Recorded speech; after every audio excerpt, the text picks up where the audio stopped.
guys! So, nandito tayo ngayon sa KFC Jeddah. So, iano natin kung ano yung pinagkaiba ng KFC sa Pilipinas at sa Jeddah.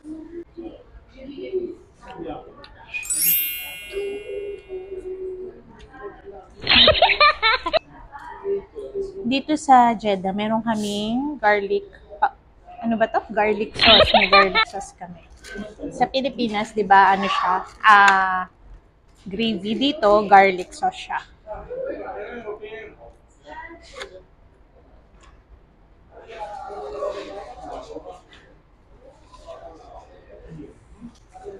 And then, makikita nyo rito, ano, may kasama siyang bun, isang bun, tatlong chicken, at saka fries. Wala rin tong rice. So, ito, try natin. Ganyan kalaki yung mga chicken niya. Ganyan.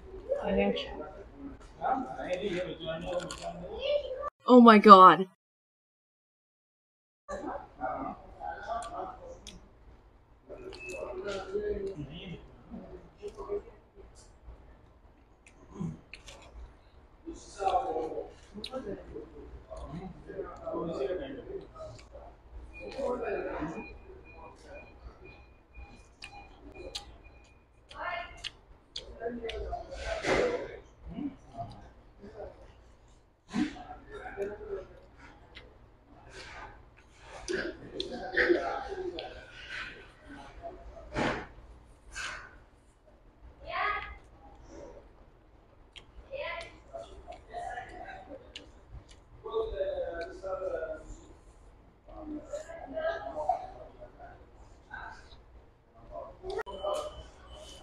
Ayan.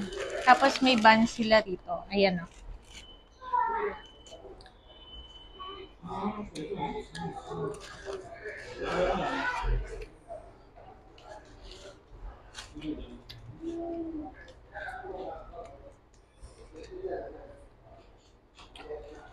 Ayan yun.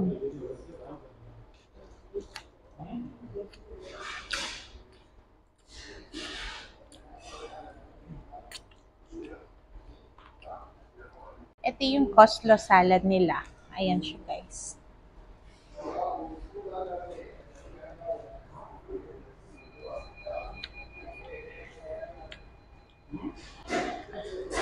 Creamy siya. Sobrang creamy.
Feeling ko, mas masarap pa rin yung chicken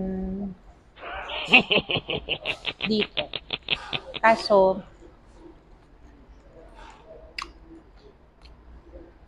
sa Pilipinas, masarap yung gravy nila. Siguro yun yung pinagkaiba niya. Kasi feeling ko, iba yung lasa niya. Ito kasi, more on parang spices, maanghang yung ano niya. Sa Pilipinas kasi, parang, ano nga ba? Parang siyang more on malinamnam. Parang milky kasi yun sa Pilipinas eh. Pero dito, kita nyo, laki ng serving niya. Yan. Tatlong chicken, isang bun, daming fries. May vegetable, with soft drinks. Kung susumahin mo siya sa peso ay siguro nasa 350. Yan. Which is sa Pilipinas is almost 200 sa pagkakaalam ko. Pero kakaiba yung version ng garlic sauce nila kasi ang creamy niya talaga. Ang sarap. Garlic na garlic nga lang. Maamoy yung bibig mo pagkatapos mong kumain. Pero ang sarap. Ayan guys, sobrang daming serving niya. Kaya usually, pag may mga natitira kami, tinitake out na lang namin siya. At ito, so ito, madali kasi itong masira. Kaya nilalagay namin siya sa ref. Tapos yung fries niya, ayan, sobrang dami talaga niya. And then, meron pa ako ditong coleslaw, ayan. And, meron pa rin ako natitira ditong isang chicken. Tapos, naubos ko na yung dalawang chicken. Hindi lang talaga sila nagsiserve na may kanin. Kahit wala talaga sa menu nila yung may kanin.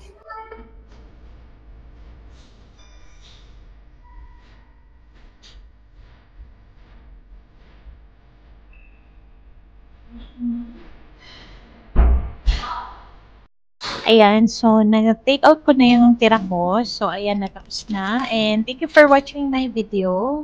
Don't forget to like, comment, and subscribe. Thank you. Bye!